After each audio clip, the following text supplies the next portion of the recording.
Bonjour et bienvenue dans cette nouvelle vidéo à propos de Tales of Evil, un jeu de Escape Studio disponible en français grâce à Légion Distribution.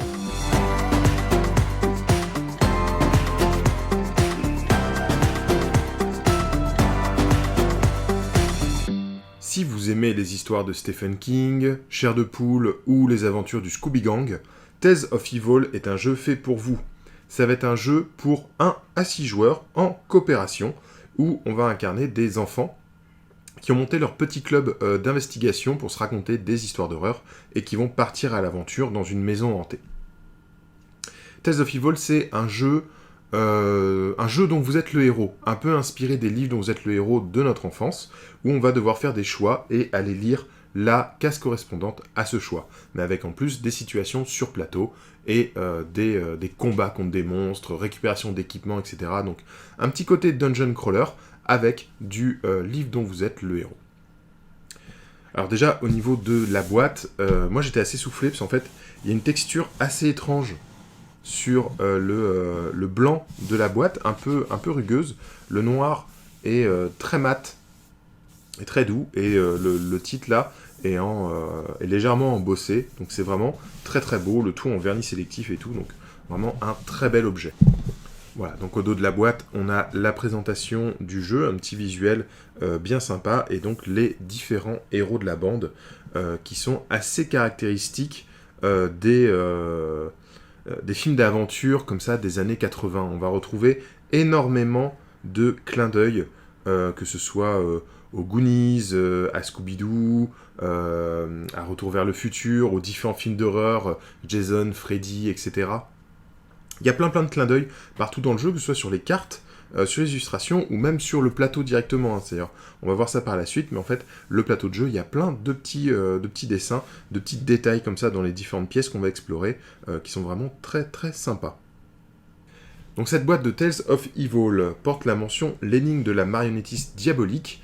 C'est en fait le titre de la première aventure qui est dans la boîte, et on va voir par la suite qu'il y en a d'autres. Peut-être qu'il y aura d'autres boîtes par la suite proposant de nouveaux contenus. En tout cas, il y a un site internet qui propose même de créer vos propres contenus et de les mettre en ligne sur le site pour que d'autres puissent jouer aux aventures que vous aurez créées. Alors, que va-t-on trouver dans cette boîte ? On va avoir un premier plateau qui va être tout simplement un emplacement pour poser les différents paquets de cartes au fil de la partie. On est bien dans l'ambiance film d'horreur années 80, donc on va avoir le droit à une affiche type cinéma de la marionnettiste. Voilà. Et donc c'était un jeu qui était développé en Kickstarter, donc vous allez retrouver la mention des backers Kickstarter, et donc toute l'équipe qui a participé au projet. Et vous allez retrouver tous les noms des participants du Kickstarter dans le livre de règles. On va y avoir une piste pour l'avancée de la peur et la panique dans le jeu. On va retrouver plusieurs livrets, parce que ça va être des livres dont vous êtes le héros. Alors, L'Enfant disparu et autres histoires, c'est une extension qui est directement comprise dans cette boîte. Ça va être des nouvelles aventures, une fois que vous aurez fait la première, l'histoire de la marionnettiste. Le livre d'événements, c'est assez particulier. Alors, faut pas lire. Je montre un peu comment c'est fait, mais il faut pas lire ce qui est écrit là. En fait, ça va être un élément pour résoudre des effets scénarisés dans le jeu. C'est-à-dire vous allez piocher des cartes et la carte va vous donner un choix. Donc la carte, on va la piocher, ça va être au hasard. Et vous avez un choix à faire, comment vous allez réagir face à cette situation, face à cet événement. Et en fait, selon le choix que vous avez fait, vous allez avoir un chapitre à aller lire qui vous donne la solution. Et enfin, on a le manuel de l'énigme de la marionnettiste diabolique. Voilà, c'est vraiment en mode livre dont vous êtes le héros. En fait, selon ce qui va se passer sur le plateau, vous allez avoir des choix à faire. Et selon le choix que vous allez faire, vous allez devoir aller lire un certain numéro. Voilà. Et donc là, on est au 4e livret qu'il y a dans cette boîte, qui est le livre de règles de Tales of Evil. Livre de règles qui commence par quand même ce petit encart. Des règles, non merci. Donc ça dit, en fait, il n'y a pas besoin de règles, il suffit de commencer à jouer. Voilà, donc c'est écrit par Antonio Ferrara. Mais honnêtement, faut quand même lire les règles, sachant qu'il y a quand même, il y a 8 ou 9 pages de règles, je crois. Voilà, il y a 8 pages de règles. Alors il y a un petit historique, petite histoire, comment est-ce que ça commence. Il y a 8 pages de règles et il y a 2 pages des noms de tous les participants au Kickstarter. Voilà. Donc lisez quand même les règles, hein, malgré ce qui est dit dans l'encart, c'est quand même super important. Alors, on va retrouver des plateaux de jeu. Des plateaux qui, mine de rien, sont très bien illustrés, vraiment très sympas, avec des petites indications directement sur le plateau. Donc on va avoir des lettres qui vont identifier les portes, les accès. Donc il va se passer des choses selon si vous prenez telle ou telle porte. Il va y avoir des numéros en jaune qui correspondent à la pièce. Donc il peut y avoir un effet qui concerne une pièce et pas une autre. Et il va y avoir un numéro en haut à droite qui va être le numéro de la tuile. Voilà. Donc quand je vous disais, il y a plein de petits clins d'œil à toute la culture horreur, film d'aventure, etc. Voilà. Là, on a Welcome to Camp Crystal Lake. Voilà. Les aficionados auront reconnu. Pour ceux qui n'auraient pas la différence, c'est le camp où se déroulent les événements du premier Jason, vendredi 13. On va retrouver aussi la plante carnivore de la petite boutique des horreurs, tous les objets classiques du film des années 80, la tronçonneuse, le tricycle, il y a même une tête de Terminator qui est cachée ici, voilà, la voiture qui est très identifiable aussi, le masque de Jason. Donc il y a vraiment plein de détails, je ne vais pas tout passer en revue, je vais vous laisser découvrir ça. Mais ouais, les plateaux sont vraiment très chouettes, très bien illustrés, et tous ces petits clins d'œil, ça donne envie de les retrouver, de tous les identifier, quoi. Ensuite, au niveau du matériel de jeu, on va avoir les cartes de chaque personnage, donc qui vont présenter le personnage, raconter un petit peu son histoire, voilà, avec beaucoup de références, encore une fois, que ce soit le gilet rouge, voilà, il y a plein de choses très sympas. Alors moi, clairement, ça me fait penser vraiment à ça de Stephen King. La bande de gamins qui se montrent des histoires comme ça et qui partent à l'aventure ensemble. Surtout que pour les connaisseurs, on va avoir sur les dés donc différents symboles de réussite ou d'effet de jeu, mais surtout il va y avoir un symbole de réussite critique qui est une tortue et un symbole d'échec critique qui est une araignée. Donc là, normalement, tous les fans de Stephen King ont bien compris où je voulais en venir. Nous allons retrouver des cartes qui correspondent au statut du personnage. Donc c'est assez rigolo, parce qu'il y a un électrocardiogramme là qui nous donne l'état du personnage, donc de calme à paniqué.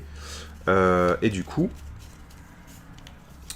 le jeu va être basé là-dessus. On va avoir donc notre personnage qui va être en forme, voilà, statut 1. Et en fait, dès qu'on va commencer à accumuler les blessures ou la peur, on va passer à la carte suivante. Voilà. Donc il va être un peu moins fort, et puis encore un peu moins fort, et puis voilà. Et si jamais on meurt alors qu'on est déjà à cette carte-là, là on est éliminé de la partie. Mais comme ils disent dans les règles, en général, si on en arrive là, c'est que la partie elle est quasiment perdue. On va retrouver plein de petits matos sympas, donc notamment des piles, donc des jetons piles. Ça va être un aimant au cœur du jeu. On va récupérer des piles, on va pouvoir les dépenser pour faire des effets spéciaux, etc.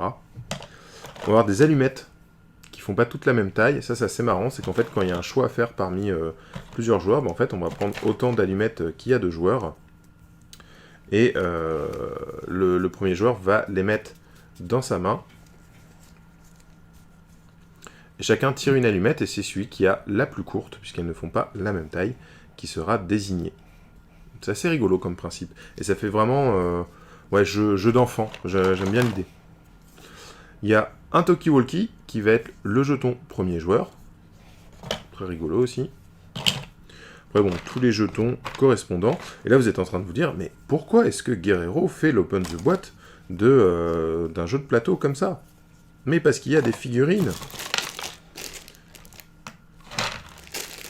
Et les figurines, mine de rien, sont vraiment pas mal. Voilà, donc chaque personnage va avoir droit à sa figurine. Et elles sont plutôt chouettes. Plutôt bien gravées. Il y a un petit peu de ligne de moulage à enlever. Mais ça a l'air plutôt bien foutu. Les designs sont assez sympas. C'est vraiment joli. Donc ça, si vous voulez pimper un peu votre jeu, vous baignez ça. Et là, vous avez une équipe du tonnerre. Vraiment super sympa. Donc c'est chouette. Alors après, il y a les figurines et les profils sur socle plastique. J'ai pas encore compris l'intérêt d'avoir les deux, si ce n'est de... si vous voulez peindre les figurines... Enfin, si vos figurines ne sont pas peintes, vous pouvez utiliser les profils, du coup, pour les remplacer. Mais sinon, ouais, voilà. C'est l'un ou l'autre, en fait. Mais du coup, c'est sympa d'avoir les figurines, elles sont vraiment cool. Et il y a aussi une figurine, ce qui s'appelle l'Aberration. Donc là, c'est un clown qui sort d'une boîte à musique. C'est pour représenter, en fait, le monstre, la créature ou le cauchemar qu'on va affronter, quoi. Donc s'il y a une créature qui doit avoir une présence physique sur le plateau, elle sera représentée par ce jeton, peu importe la forme qu'elle prend. Voilà. On va avoir des dés, du coup, comme je disais, dés qui sont fluorescents, qui brillent dans le noir. Les dés, va y avoir 3 faces réussites, c'est la petite explosion comme ça. Une face lampe, donc lampe, ça va permettre de gagner des piles ou de déclencher un effet spécial selon ce qu'il y a sur la carte. Une tortue qui est une réussite critique et une araignée qui est un échec critique. Vous allez avoir en plus des chiffres et des symboles, et ça va dépendre du scénario en cours, ça peut générer des effets, mais voilà, ça dépend vraiment du scénario, on ne le sait pas à l'avance. Case 5 dés. On va avoir plein de cartes. Alors, on va avoir cette carte, c'est juste un rappel, en fait, ça représente l'abomination, donc comme la petite figurine, et vous allez mettre les points de vie, etc., de la créature dessus. Alors, je vais pas vous montrer tout ça. Tout simplement parce que y a des cartes qui sont numérotées et il faut les révéler que quand le jeu le demande. Je vais pas du tout vous montrer les cartes parce que c'est vraiment... La découverte fait partie du jeu, donc voilà. Il y a des cartes de rituel. Pareil, je vous les montre pas. En fait, je vais vous montrer quasiment aucune carte. Je vais vous montrer que les dos pour les différents types de cartes. Parce qu'il faudrait pas révéler des choses.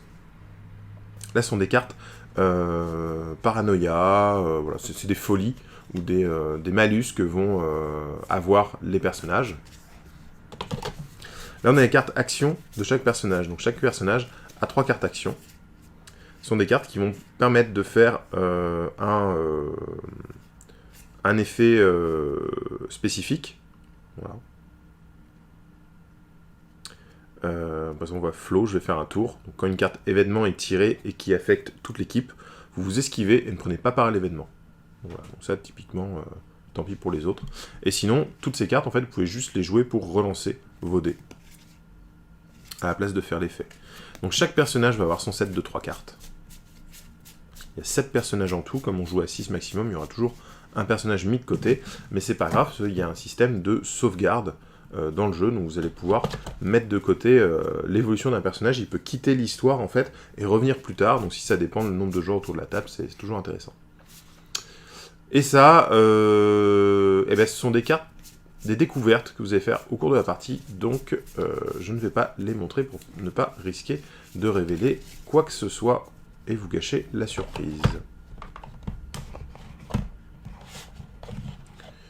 Ici, on va voir là, cette tête pas gentille. Ça va être des cartes événements. Donc là, dans le système de jeu, tout simplement, il y a des moments qui vont vous dire il se passe un événement, donc vous piochez une carte. Bon, alors ça, je vais vous en montrer une quand même, tant pis pour la surprise, pour voir comment ça se passe. Vous piochez une carte événement. Donc là, il y a un logo de groupe, c'est-à-dire que tout le monde est concerné. Le titre, un petit texte d'ambiance, donc c'est toujours narratif. C'est toujours diégétique. On est toujours en train de raconter l'histoire. C'est vraiment intéressant, ça. Alors que nous distinguions quelque chose en train de ramper au sol, une brume étrange nous entoure. Soit nous restons sur place, soit l'un de nous allume une allumette, soit nous plongeons dans la brume. Donc par exemple, là, vous avez l'un de nous allume une allumette. Il y a le symbole allumette, ça veut dire qu'on va faire la courte paille, comme je vous ai montré. Et donc c'est celui qui tire la plus petite, la plus courte, va résoudre l'effet 30 dans le livret d'événements. Voilà. Donc, bon, je ne vais pas vous révéler. On va chercher le livret d'événements, on va vérifier ce qui se passe selon le choix que l'on a fait. Et voilà. Donc ça, les événements, c'est au hasard. En fait, le scénario est fixe, sauf sur tout ce qui est pioche de cartes. Donc quand le scénario veut dire un événement se déclenche, vous piochez une carte et vous pouvez tomber sur n'importe quoi. C'est-à-dire que là, c'est un Polaroid possédé ou des chats. Voilà. Je ne vais pas en révéler plus, parce que la découverte fait quand même partie du plaisir. On a aussi des équipements, voilà, des objets qu'on va trouver. Des trouvailles, alors par exemple, voilà, des trucs comme ça. C'est toujours plein de références, encore une fois. C'est très culture geek, donc très sympa. Ça, c'est les cartes fouilles avec la pizza. Donc, c'est des objets que vous allez pouvoir trouver dans la maison hantée. Voilà. Et encore une fois, quand je dis que c'est très geek, voilà. J'en monte pas trop, promis. Alors, pour vous montrer un peu comment ça fonctionne, on va faire une petite simulation de partie. Donc là, je suis tout seul, mais on peut jouer parfaitement seul à ce jeu, il n'y a pas de souci. Je vais donc incarner un personnage qui va être ici. Alors, je vais expliquer rapidement comment ça fonctionne. En gros, on va avoir plusieurs caractéristiques. On va avoir un nombre de points de vie, 4, de santé mentale, 3, et de frayeur, 3. Si on rate un test, on se fait attaquer, etc., ça va nous dire si on perd de la santé mentale, des points de vie, ou quoi que ce soit. Donc on va perdre les jetons correspondants. Si jamais on perd plus qu'il ne nous reste de jetons, donc par exemple, j'ai 4 points de vie, j'en perds 6, en fait je vais compléter avec la frayeur. Si je tombe à court de frayeur, je vais enlever ma carte et je remets les niveaux correspondants ici. Si jamais j'ai plus de cartes en dessous, je suis éliminé. Ça, c'est très simple comme calcul de points de vie. C'est vraiment chouette.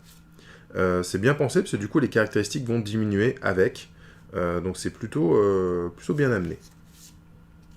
Voilà, puis des illustrations des personnages qui changent au fur et à mesure. C'est assez rigolo. Quand je vais changer de statut, je vais aussi faire avancer l'effroi sur la piste qui est ici. Donc on va avoir un jeton panique, un jeton effroi qui à chaque fois vont avancer comme ça vers le jeton groupe. Si un jeton doit avancer sur le groupe, on perd immédiatement la partie. Les enfants ont pris peur et s'enfuient. Alors, autre particularité du jeu, c'est assez surprenant, j'ai envie de dire. Alors déjà, on vous conseille d'aller sur le site vous enregistrer. Alors je crois que c'est dans la première page ici, voilà. Dans le prologue. Il y a un petit QR code ou alors il y a l'adresse pour aller directement. Enregistrez-vous parce qu'il peut se passer des trucs et tout, ça peut être intéressant. La technologie va avoir un rôle à jouer. C'est-à-dire que à certains endroits, il va y avoir des QR codes que vous pouvez scanner avec un téléphone. Vous n'êtes jamais obligé de le faire. Les QR codes vont vous permettre d'avoir, par exemple, une petite musique ou un petit événement, une vidéo, je sais pas. Je sais pas du tout, je découvre, j'ai pas encore tout fait. Donc, voilà. Il y a des choses à faire. Et un autre élément qui est très important et qui, pour moi, est peut-être la chose la plus intéressante de ce jeu au final, c'est le principe de fusion. Donc, ils ont appelé cette règle fusion. En fait, fusion, ça veut dire quand ce mot-clé apparaît dans un événement, sur une carte, sur un monstre, dans le livret de règles, n'importe où, ça veut dire en fait que vous allez avoir quelque chose qui va se passer avec votre environnement réel, donc dans la pièce. Donc, par exemple, ça peut être vous découvrez vous êtes surpris par un miaulement. S'il y a un chat dans la pièce, vous gagnez un point de santé mentale. S'il n'y en a pas, vous en perdez un. Voilà. Et je trouve ça assez drôle d'avoir votre environnement réel qui va influer sur le déroulement de la partie. Le petit bémol que je donnerai à ça, c'est que si ça peut être très drôle quand on joue chez soi, parce qu'on a des babioles qui traînent, on a des choses au mur, on a des animaux de compagnie ou des choses comme ça. Quand on va jouer en association ou en festival, ce sont des lieux qui sont beaucoup plus neutres, et du coup, je trouve que ça perd un petit peu de force, ce système de fusion. Voilà. Encore une fois, je découvre, donc j'ai pas encore tout vu sur la fusion. A priori, de ce qui est annoncé dans les règles, c'est qu'il y aura aussi des choses à faire en vrai, comme par exemple passer un coup de fil ou des choses comme ça. Donc à chaque fois, vous avez le choix de le faire ou pas, mais les conséquences sont directement dans le jeu. Et je trouve que ça rajoute à ce sentiment d'histoire d'horreur à la Stephen King, en mêlant le réel et la lecture. Alors, je vous propose, pour découvrir comment je fonctionne, de faire le prologue. Si vous n'avez pas envie de vous gâcher la surprise, je vous invite à mettre fin à cette vidéo tout de suite.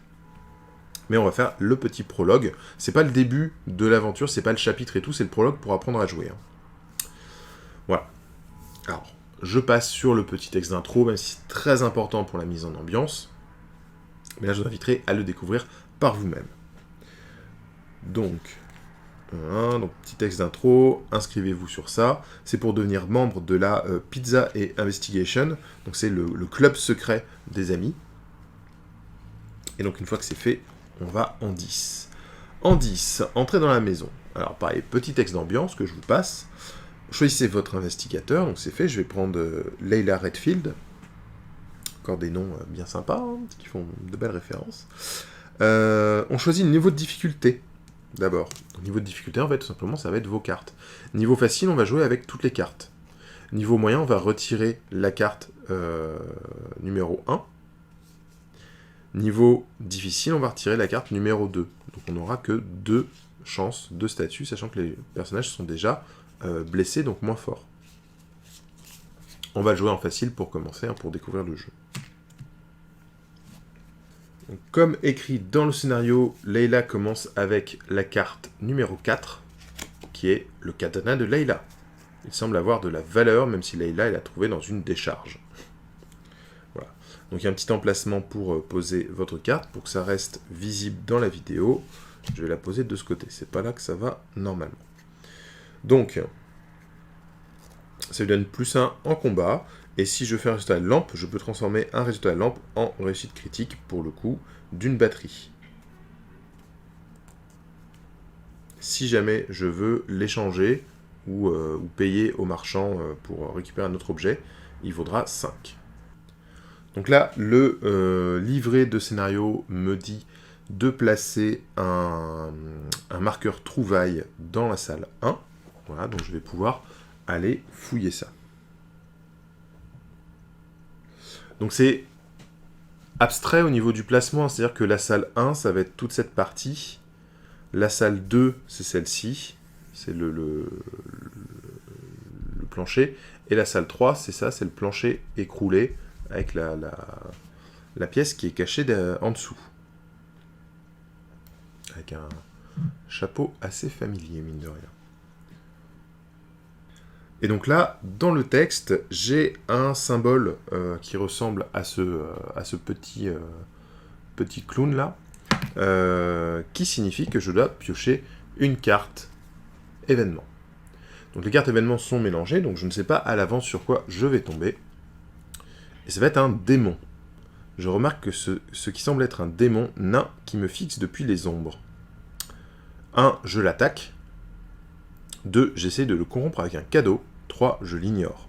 Alors, cadeau, j'ai que un katana sur moi, j'ai pas envie de lui donner. Je vais l'ignorer. Donc, je prends le livre d'événements, et je vais aller voir ce qui se passe en 63, si je l'ignore. Et ça me dit... J'ai essayé de l'ignorer, mais cela l'a énervé et il s'est agrippé à ma cheville. Je suis parvenu à le dégager d'un coup de pied bien placé, mais pas avant qu'il me morde violemment. Et donc je perds 1 point de vie et 1 point de santé mentale. Ah ben ça commence bien. Tac. Vilain démon. Quand une carte est défaussée, elle retourne sous le paquet correspondant. Donc, une fois que cet événement est passé, comme je suis dans la pièce correspondante, je vais pouvoir récupérer le jeton trouvaille et du coup piocher une carte trouvaille correspondant. J'ai trouvé un petit miroir. Il va falloir que je fasse un test de dextérité à 2+, c'est-à-dire qu'il me faut au moins 2 réussites. Ma dextérité est de 4, c'est-à-dire que je vais prendre 4 dés.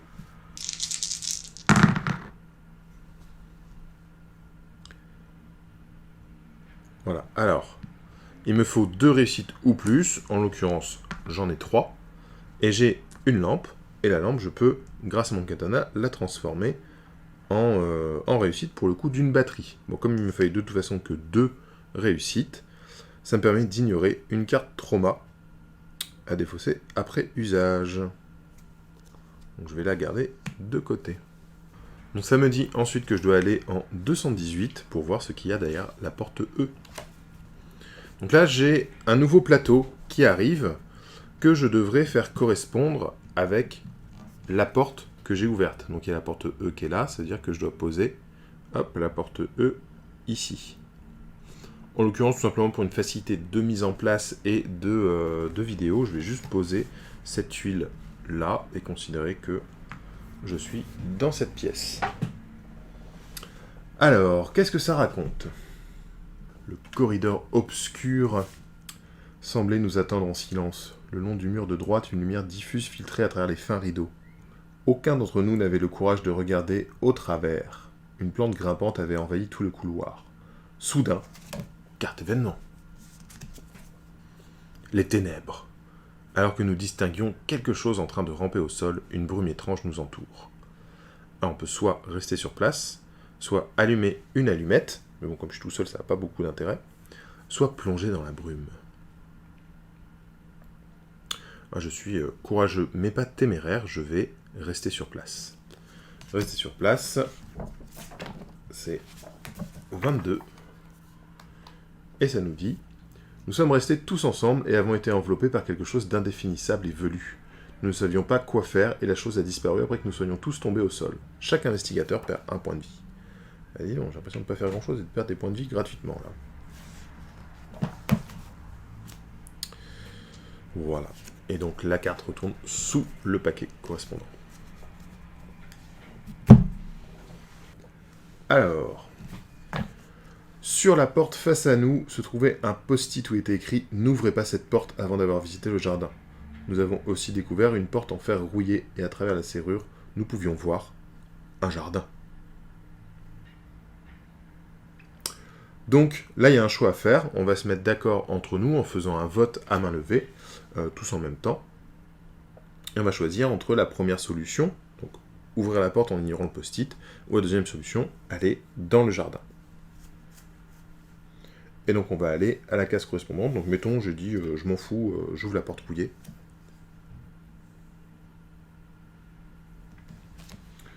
On va au 295 pour ouvrir cette porte rouillée. Et ça nous dit, vous vous croyez futé.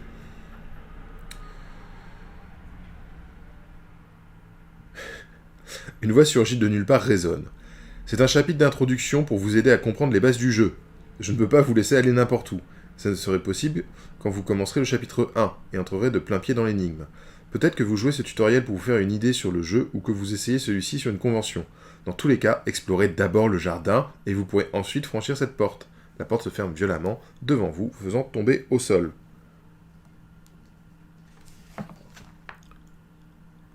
Et donc là, ce qui se passe, c'est qu'on doit mettre un jeton de barricade sur la porte correspondante. Donc du coup, on va aller au jardin en 12, on s'est bien fait avoir. Et voilà. Alors je vais pas continuer, je pense que là on a compris comment fonctionne le jeu. Là en l'occurrence je joue tout seul, mais sinon les joueurs vont avoir chacun une action à faire chacun à leur tour, se déplacer d'une pièce à une autre si les portes sont ouvertes, faire une action de combat, etc. Faire une fouille, voilà. Il y a plein de choses à découvrir, ça a l'air très velu. Le côté... alors quand je dis velu, c'est dense en fait en termes de contenu, et avec des petites blagues comme ça, j'avoue que là je viens de me faire surprendre par le... par le... Non mais vous croyez malin? J'espère que cette petite découverte de Tales of Evil vous aura plu. C'est effectivement assez difficile de faire un open the boîte sans révéler tout ce qu'il y a dedans. Surtout que c'est un jeu qui est très narratif, donc qui va trouver toute sa saveur en fait sur la durée, au fil des parties que vous allez faire avec. Donc ce qui est sympa, c'est que c'est aussi prévu par rapport au groupe de joueurs, que vous ne soyez pas obligé de jouer toujours avec les mêmes personnes, où des joueurs peuvent s'incruster, ou d'autres peuvent repartir. C'est prévu dans le système de jeu, c'est prévu dans l'histoire. Il faut aussi sauvegarder, comme on dit, votre partie en cours si vous n'avez pas fini, un petit marque-page à l'endroit où vous en êtes dans le livre d'aventure, et les fiches de personnages en fait arrangées dans les emplacements entièrement formés qui sont à l'intérieur de la boîte avec tous les petits jetons correspondants. Donc ça c'est très bien. Voilà. Encore une fois, les figurines sont super sympas et le jeu a l'air vraiment chouette. Nous on va se faire une petite campagne. Et ça a l'air très sympa. Pour ceux qui se posent la question, ça a l'air quand même accessible à des plus jeunes. C'est conseillé à partir de 14 ans, parce que je pense qu'il y a beaucoup de lecture et un petit peu de compréhension de règles, même si les règles sont pas trop difficiles. Mais il peut y avoir des thèmes un peu forts, un peu compliqués. Voilà, donc pas forcément à jouer avec des jeunes enfants, mais en tout cas si vous avez des ados à la maison, ça peut être un très bon jeu à faire tous ensemble, à jouer en famille. Eh bien, je vous dis à très bientôt pour de nouvelles vidéos, et en attendant, jouez bien!